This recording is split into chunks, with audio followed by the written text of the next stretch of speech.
Assalamualaikum warahmatullahi wabarakatuh. Pertama-tama marilah kita panjatkan puja dan puji syukur kehadirat Allah Subhanahu wa taala dengan ucapan subhanallah, alhamdulillah, Allahu akbar. Salawat beriring salam marilah kita hadiahkan kehadirat baginda Rasulullah Muhammad sallallahu alaihi wasallam dengan ucapan Allahumma sholli ala Muhammad wa ala ali Muhammad. Semoga kelak di yaumil akhir kita akan memperoleh syafaat dari beliau. Amin ya rabbal alamin.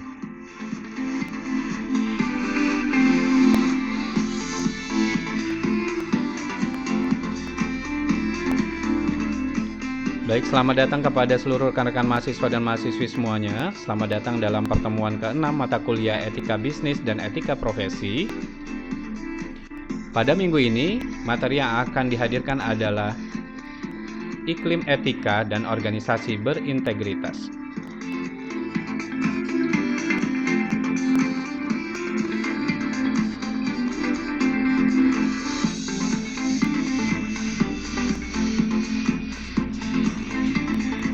Baik, sebelum memulai pembelajaran, marilah kita berdoa menurut agama dan kepercayaan kita masing-masing. Bagi yang beragama Islam, doakan saya pandu, dan bagi yang beragama selain Islam, saya persilakan untuk berdoa sesuai dengan kepercayaan masing-masing. Bismillahirrahmanirrahim. Rabbi zidni ilma warzuqni fahma. Rabbi shrahli sadri wa yassirli amri. Wahlul 'uqdatam min lisani yafqahu qawli. Amin ya rabbal alamin. Semoga dengan membaca doa belajar tadi, maka kita akan memperoleh keberkahan dari Allah Subhanahu wa taala mulai dari awal pertemuan kita sampai dengan akhir nanti. Amin ya rabbal alamin.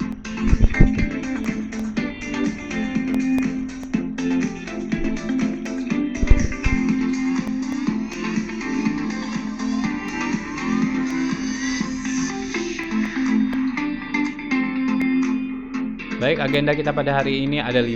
Yang pertama adalah pentingnya membangun iklim etika dan organisasi berintegritas.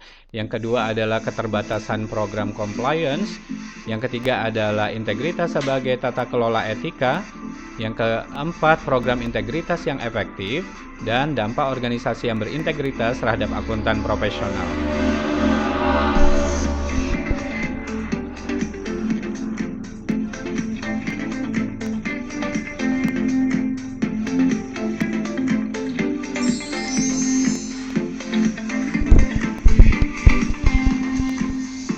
Ya, kita masuk kepada yang pertama, yakni pentingnya membangun iklim etika dan organisasi berintegritas.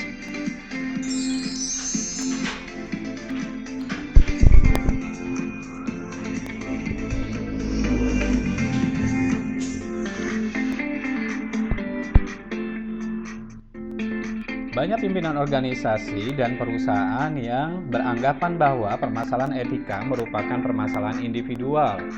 Alasannya adalah setiap individu bertanggung jawab terhadap tindakan-tindakan tidak beretika yang mereka lakukan. Sementara itu, organisasi tidak dapat berbuat apa-apa untuk mempengaruhi etika seseorang karena sudah terbentuk melalui keluarga dan pendidikan pada masa kecil mereka. Betulkah anggapan tersebut?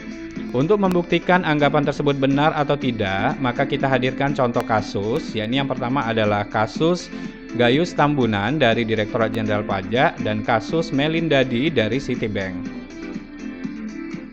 Memang Gayus Tambunan dari Direktorat Jenderal Pajak dan Melindadi dari Citibank memperoleh hukuman atas tindakan mereka melanggar hukum. Namun apa yang mereka perbuat berpengaruh terhadap organisasi dan perusahaan tempat mereka bekerja. Karena kasus Gayus tersebut, kepercayaan pembayar pajak berkurang. Sementara karena kasus Melindadi, Citibank harus membayar dana nasabah yang digelapkan oleh Melindadi. Selain itu, tingkat kepercayaan nasabah terhadap Citibank juga menurun, dan Citibank mendapat hukuman dari Bank Indonesia. Karena itu, organisasi dan perusahaan sangat berkepentingan terhadap perilaku etika dari orang-orang yang bekerja pada organisasi dan perusahaan tersebut. Jadi tidak bisa ya dikatakan bahwa permasalahan etika adalah permasalahan individual. Ya. Kesimpulannya, untuk itu maka anggapan bahwa permasalahan etika merupakan permasalahan individual tidak sepenuhnya benar.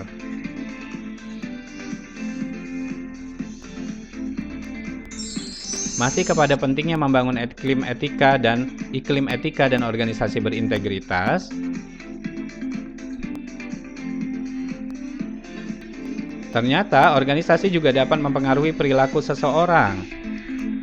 Organisasi juga dapat mempengaruhi perilaku seseorang. Contohnya adalah apa yang terjadi pada Sears and Roebuck and Company pada tahun 1992. Saat itu, perusahaan tersebut dibanjiri oleh komplain atas bisnis layanan otomotif yang mereka lakukan. Pelanggan dan pengacara dari 40 negara bagian di Amerika Serikat menuduh perusahaan telah menyesatkan pelanggan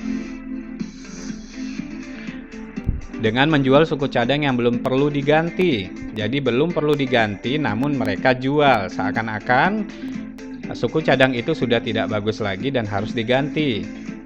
Hal ini terjadi bukan karena penurunan moral pada pegawai perusahaan, bukan juga disengaja oleh manajemen. Namun terdapat beberapa faktor di dalam organisasi yang menciptakan situasi tersebut. Faktor-faktor itu adalah, kita coba gambarkan ya, pada saat itu perusahaan menghadapi penurunan pendapatan, penurunan pangsa pasar yang mulai mengecil, dan persaingan yang semakin ketat. Manajemen perusahaan berupaya untuk meningkatkan kinerja dengan memperkenalkan program sasaran dan insentif yang baru untuk pegawainya atau karyawannya. Perusahaan meningkatkan kuota minimum dan memperkenalkan insentif produktivitas bagi mekanik bengkel. Asisten pelayanan atau service assistance diberikan target penjualan untuk produk tertentu seperti rem, shock absorber, dan lain-lain per ship, dan memperoleh komisi dan penjualan yang dilakukan. Jika mereka gagal mencapai target, mereka akan dipindahkan atau dikurangi jam kerjanya. Dengan ini mereka mendapat tekanan ya untuk melakukan penjualan. Dengan tekanan dan insentif yang baru tersebut, sementara mereka pada dasarnya tidak memiliki peluang untuk meningkatkan penjualan, karena penjualan tersebut tentunya bergantung pada kerusakan mobil. Maka mereka mengalami kesulitan untuk melakukan pertimbangan secara jernih. Mereka menjadi sulit untuk membedakan antara layanan yang tidak dibutuhkan dan perawatan yang memang harus dilakukan. Ditambah dengan ketidaktahuan pelanggan, mereka menetapkan sendiri tindakan dalam area abu-abu yang memiliki berbagai interpretasi. Tanpa dukungan aktif dari manajemen untuk praktik beretika dan ketiadaan mekanisme untuk mendeteksi dan memeriksa penjualan yang meragukan, dan juga memeriksa hasil pekerjaan yang buruk, pegawai akan bertindak sesuai dengan tekanan yang dihadapi. Itulah bukti nyata bahwa ternyata organisasi juga dapat mempengaruhi perilaku seseorang.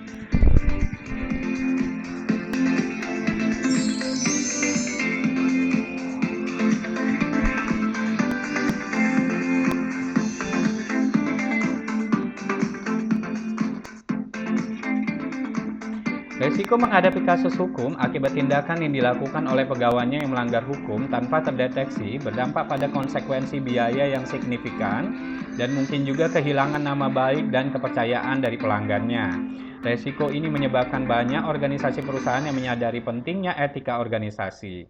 Mereka mengembangkan etika organisasi yang mampu mendeteksi dan mencegah pelanggaran hukum. Sementara itu, pemerintah Amerika Serikat juga mendorong perusahaan untuk menerapkan program compliance dengan memberikan denda yang lebih rendah kepada perusahaan yang melanggar hukum jika mereka sudah menerapkan program legal compliance. Lalu apa itu program compliance? Program compliance biasanya menekankan pada pencegahan tindakan yang melawan hukum. Jadi dilakukan pencegahan ya akan tindakan yang melawan hukum. Melalui apa? Melalui peningkatan pemantauan dan pengawasan serta dengan memberikan hukuman bagi pelanggarnya. Penerapannya bagaimana ya? Penerapannya adalah manajer harus mengembangkan standar dan prosedur, menugaskan pegawai-pegawai yang memiliki jabatan yang tinggi untuk mengawasi kepatuhan terhadap standar dan prosedur, lalu menghindari pendelegasian wewenang kepada orang-orang yang berpotensi untuk melakukan pelanggaran, lalu mengkomunikasikan standar dan prosedur melalui pelatihan dan publikasi. Jadi perlu dilakukan pelatihan dan publikasi. Lalu melakukan audit kepatuhan, audit juga diperlukan ya. Proses pemantauan, sistem whistleblowing. Apa itu sistem whistleblowing? Sistem whistleblowing adalah pegawai dapat melaporkan tindakan melawan hukum tanpa merasa takut dihukum. Secara konsisten menegakkan standar melalui tindakan-tindakan disiplin, secara cepat melakukan tindakan jika terdeteksi pelanggaran, dan melakukan langkah-langkah pencegahan agar pelanggaran sejenis tidak terulang di masa yang akan datang.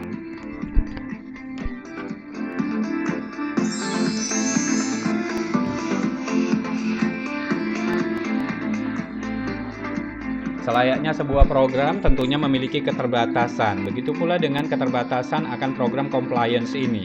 Ada 3 keterbatasan dari program compliance ini. Yang pertama adalah perusahaan multinasional menghadapi perbedaan hukum dan aturan pada masing-masing negara. Jadi perusahaan ini berdiri di beberapa negara, sehingga ada hak hukum dan aturan pada masing-masing negara itu berbeda-beda. Bagaimana mengatasinya?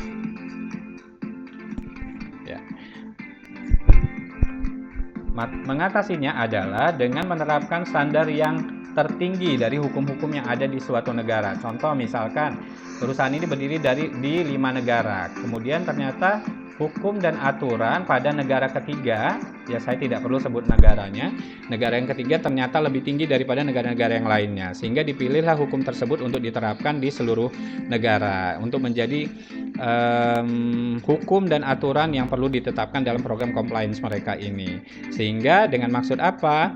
Dengan maksud hukum-hukum yang lebih rendah tersebut tentunya bisa menginduk kepada hukum yang lebih tinggi. Jadi tetap masuk ya apabila hukum dan aturan itu lebih rendah standarnya, seperti itu ya, standarnya lebih rendah. Sehingga dengan menerapkan standar yang lebih tinggi, standar yang tertinggi dari beberapa negara tersebut, harapannya adalah standar-standar yang lebih rendah akan bisa mengikutinya, seperti itu.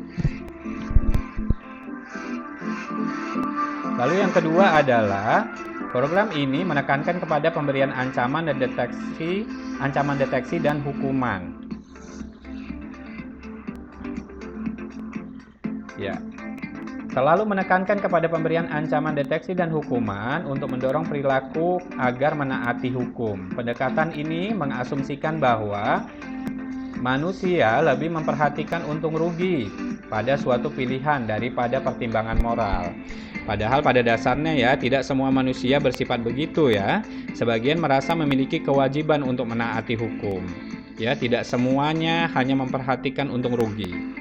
Hal ini akan lebih bermasalah dalam pemberian hukuman tentunya. Tidak semua orang perlu diancam untuk diberi sanksi. Malah pemberian hukuman justru berdampak negatif. Negatifnya apa? Mereka akan melawan program-program yang menekankan pada hukuman, terutama jika program itu dikembangkan tanpa keterlibatan mereka. Jadi seenaknya perusahaan melibatkan hukuman tanpa berbicara kepada mereka.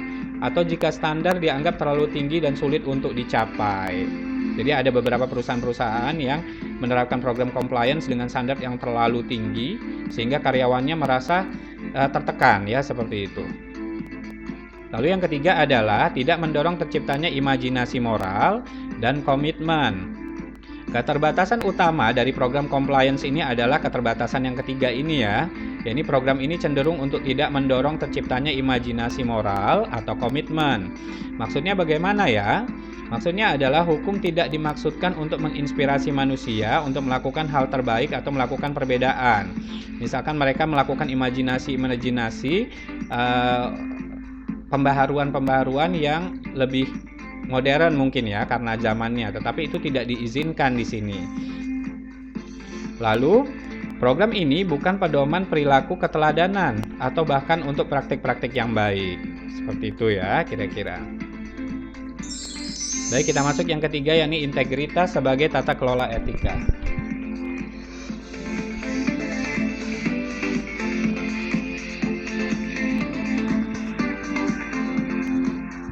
Pendekatan berbasis integritas ini diyakini akan membuat organisasi memiliki standar yang lebih kuat.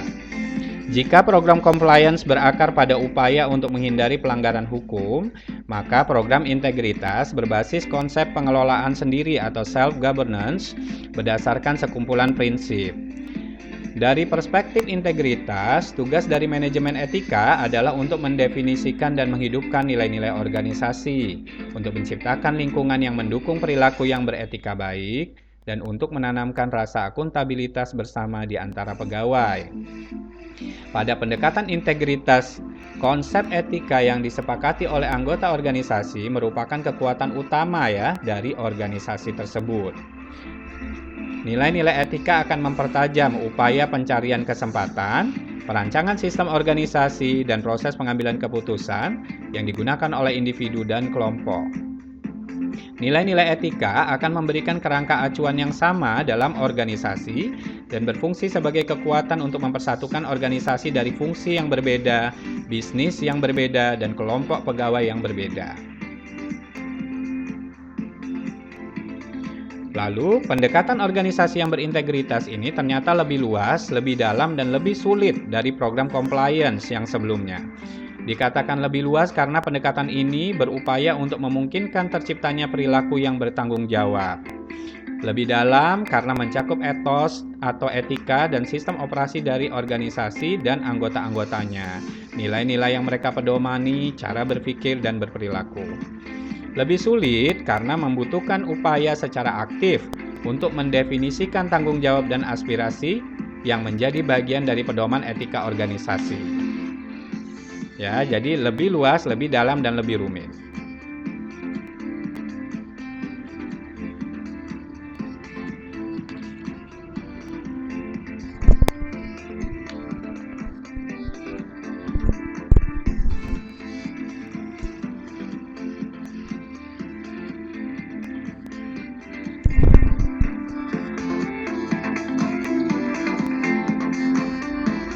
Baik, kita akan bahas perbedaan karakteristik program compliance dan program integritas. Ya, ada beberapa yang bisa kita bedakan. Karakteristik itu kita bedakan dalam 5 karakteristik. Yang pertama adalah karakteristik etika. Apa bedanya? Pada program compliance, etikanya sesuai dan taat dengan standar yang diterapkan dari luar organisasi. Sementara pada program integritas, mereka mengelola sendiri sesuai dengan standar yang dipilih. Sedangkan pada karakteristik tujuan, program compliance mencegah terjadinya tindakan melawan hukum, sementara program integritas mendorong tindakan-tindakan yang bertanggung jawab. Sementara pada karakteristik kepemimpinan, program compliance dipimpin oleh ahli hukum, sedangkan program integritas dipimpin oleh manajemen dengan bantuan ahli hukum, spesialis SDM, dan lain-lain. Kemudian dalam karakteristik metode, program compliance adalah pendidikan, pengurangan kewenangan, auditing dan pengawasan, serta pemberian hukuman. Sementara pada program integritas, metodenya adalah pendidikan, kepemimpinan, akuntabilitas, sistem organisasi, dan proses pengambilan keputusan, auditing dan pengawasan, serta pemberian hukuman. Jadi lebih kompleks ya. Lalu pada karakteristik asumsi perilaku, program compliance otonom atau individualis yang didorong oleh kepentingan diri sendiri yang bersifat material. Sementara pada program integritas lebih kepada sosial yang dipandu oleh kepentingan diri sendiri yang bersifat material, nilai-nilai, kesempurnaan, dan rekan sejawat. Jadi pada intinya program integritas ini lebih kompleks.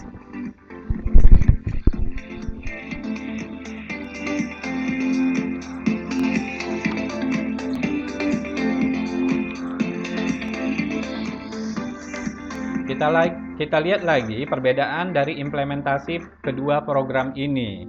Yang pertama adalah dari sisi standarnya. Dari sisi standar, implementasinya program compliance, hukum pidana, dan undang-undang terkait dengan kegiatan organisasi perusahaan. Sementara program integritas, nilai-nilai dan aspirasi organisasi, kewajiban sosial, termasuk kewajiban taat hukum. Lalu dilihat dari staffingnya, program compliance adalah ahli hukum, sementara program integritas, pimpinan, dan manajer. Sementara dari sisi kegiatannya adalah mengembangkan standar compliance, pelatihan dan komunikasi, pelaporan pelanggaran, investigasi, audit atas ketaatan, dan penegakan standar. Itu untuk program compliance. Sementara untuk program integritas adalah menjalankan organisasi berdasarkan nilai-nilai dan standar, lalu adanya pelatihan dan komunikasi, pengintegrasian nilai-nilai ke dalam sistem organisasi, memberikan bimbingan dan pelatihan, menilai kinerja berdasarkan nilai-nilai, identifikasi dan pemecahan masalah, dan mengawasi ketaatan. Sementara di sisi pendidikannya, program compliance menerapkan sistem dan standar compliance. Sementara program integritas menerapkan pengambilan keputusan dan nilai-nilai organisasi serta sistem dan standar compliance. Jadi jelas sekali dari sisi implementasi juga lebih kompleks.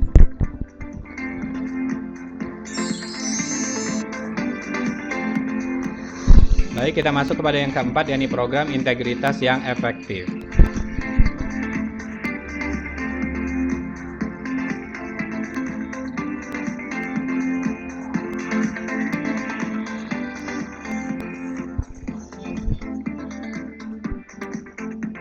Baik, karakteristik program integritas yang efektif ada 5. Yang pertama adalah dilihat dari sisi komunikasi, nilai, dan komitmennya. Bagaimana maksudnya? Nilai dan komitmen yang masuk akal dan secara jelas dapat dikomunikasikan.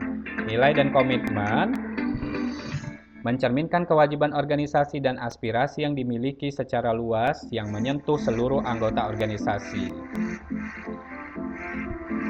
Sementara yang kedua, karakteristiknya adalah pada karakter pimpinan organisasinya. Bagaimana maksudnya? Pimpinan organisasi secara pribadi memiliki komitmen, dapat dipercaya, dan bersedia untuk melakukan tindakan atas nilai-nilai yang mereka pegang. Mereka tidak sekedar hanya juru bicara saja, tetapi mereka bersedia untuk memeriksa keputusannya sesuai dengan nilai-nilai tersebut. Lalu konsisten merupakan bagian penting dari sebuah kepemimpinan. Jadi tidak boleh berubah-berubah ya, harus konsisten di dalam penerapannya. Kita beralih kepada yang ketiga, yakni dilihat dari sisi integrasi nilai terhadap keputusan manajemennya. Bagaimana maksudnya? Nilai-nilai yang digunakan terintegrasi dalam proses pengambilan keputusan manajemen dan tercermin dalam kegiatan-kegiatan penting organisasi. Seperti apa ya contohnya? Contohnya adalah pada saat menyusun rencana, menyusun rencana mereka, lalu menetapkan sasarannya, lalu mencari kesempatan, lalu alokasi sumber dayanya, pengumpulan dan komunikasi informasinya, lalu pengukuran kinerja dan pengembangan SDM mereka. Yang keempat, dilihat dari sisi dukungan sistem dan struktur organisasi. Sistem dan struktur organisasi mendukung dan menguatkan nilai-nilai organisasi tentunya. Sistem pelaporan dibuat untuk memungkinkan dilakukannya check and balance untuk mendukung pertimbangan yang objektif dalam pengambilan keputusan. Penilaian kinerja memperhatikan cara kerja dan hasil kerja. Seperti itu ya. Cara kerjanya dan hasil kerjanya sudah sesuai belum? Seperti itu. Lalu yang kelima, dilihat dari sisi kemampuan pembuatan keputusan beretika. Seluruh manajer memiliki keterampilan pengambilan keputusan, pengetahuan dan kompetensi yang dibutuhkan untuk membuat keputusan yang berbasis etika setiap harinya. Harus setiap hari karena konsisten. Berpikir dan memiliki kesadaran etika harus menjadi bagian dari perlengkapan mental seorang manajer. Jadi di sini adalah kemampuan manajer ya dalam pembuatan keputusan beretika.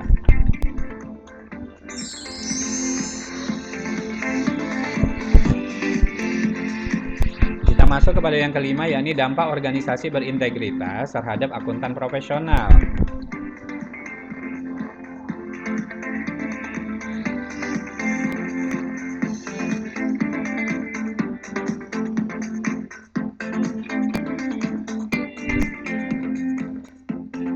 Konsep organisasi berintegritas dapat membantu akuntan profesional dalam dua hal. Pertama adalah kita lihat dari untuk akuntan profesional yang mengembangkan kantor sendiri, maka pendekatan integritas akan membantu akuntan profesional dalam menghidupkan dan menjaga etika akuntan profesional mereka yang akan memudahkan akuntan profesional dalam menjalankan profesinya.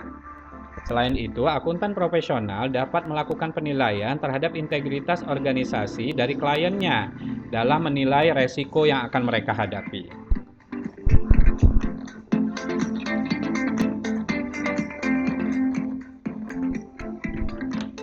Yang kedua adalah untuk akuntan profesional yang bekerja di dalam organisasi. Penilaian terhadap integritas organisasi merupakan langkah pertama dalam pemilihan organisasi tempat bekerja. Akuntan profesional harus memilih tempat bekerja yang mendorong terciptanya dan terjaganya etika akuntan profesional. Akuntan profesional harus menghindari tempat bekerja yang berpotensi untuk menciptakan konflik-konflik etika mereka dan mendorong akuntan untuk mengorbankan etika profesionalnya, ya. Harus dihindari tempat bekerja yang seperti itu. Selain itu, akuntan profesional juga dapat membantu organisasi tempat bekerja untuk menjadi organisasi berintegritas, di mana nilai-nilai organisasi selaras dengan nilai-nilai etika profesionalnya. Jadi ada komitmen dalam akuntan profesional yang bekerja di dalam organisasi itu harus memiliki komitmen dalam penerapan etikanya. Seperti itu maksudnya.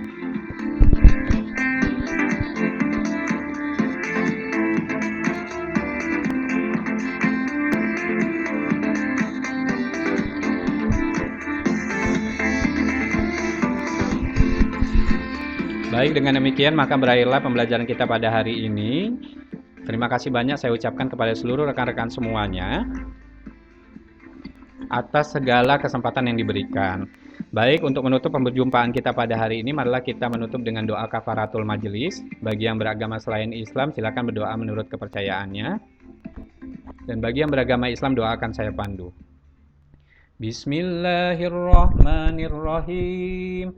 Subhanakallahumma wa bihamdika asyhadu an la ilaha illa anta astaghfiruka wa atubu ilaik. Amin ya rabbal alamin. Baik, semoga dengan membaca doa kafaratul majelis tadi, doa penutup majelis, maka harapan kita adalah seluruh pembelajaran kita pada hari ini mendapatkan keberkahan dari Allah Subhanahu wa taala. Amin ya rabbal alamin. Baik, dengan demikian saya tutup perjumpaan kita pada hari ini dengan mengucapkan alhamdulillahirabbil alamin. Wassalamualaikum warahmatullahi wabarakatuh.